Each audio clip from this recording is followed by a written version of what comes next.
En général, les textes sont à interligne et demie ou à double interligne. On peut modifier l'interligne selon les exigences en appuyant sur le bouton portant le même nom. L'interligne et demie ou le double interligne est donc possible. Indépendamment de ces exigences, l'interligne simple s'applique pour certaines sections du rapport. C'est le cas pour la table des matières.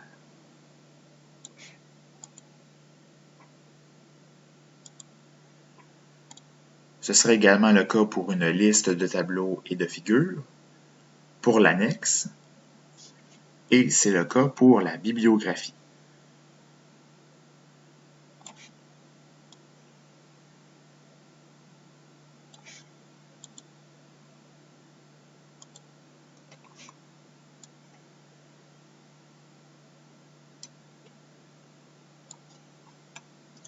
L'interligne simple s'applique également pour les tableaux, les figures qui sont contenues dans le rapport, pour les titres, pour les intertitres, ainsi que pour les espaces qui les suivent. Afin d'avoir plus de détails à ce sujet, voir le tutoriel concernant les titres et les intertitres. À noter que dans un texte à interligne et demie, le titre doit être suivi de 3 espaces, alors qu'il serait suivi de 4 espaces dans un texte à double interligne. Ce qui ne change pas pour les intertitres, toujours suivi de 2 espaces à interligne simple. De plus, l'interligne simple s'applique aux notes de bas de page.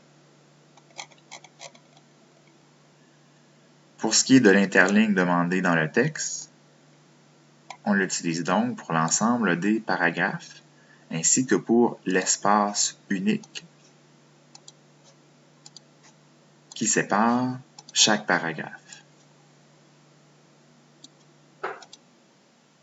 Le tout étant ici à interligne et demie.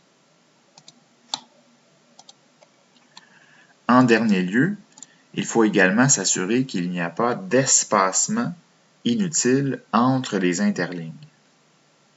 Pour ce faire, il faut utiliser la fonction CTRL-A ou commande A sur Mac.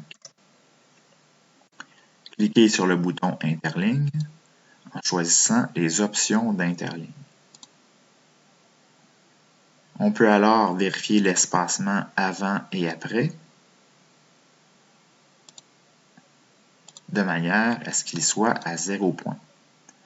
Dans le cas contraire, il y a un espacement qui se réalise entre chaque interligne, ce qui la plupart du temps n'est pas souhaité.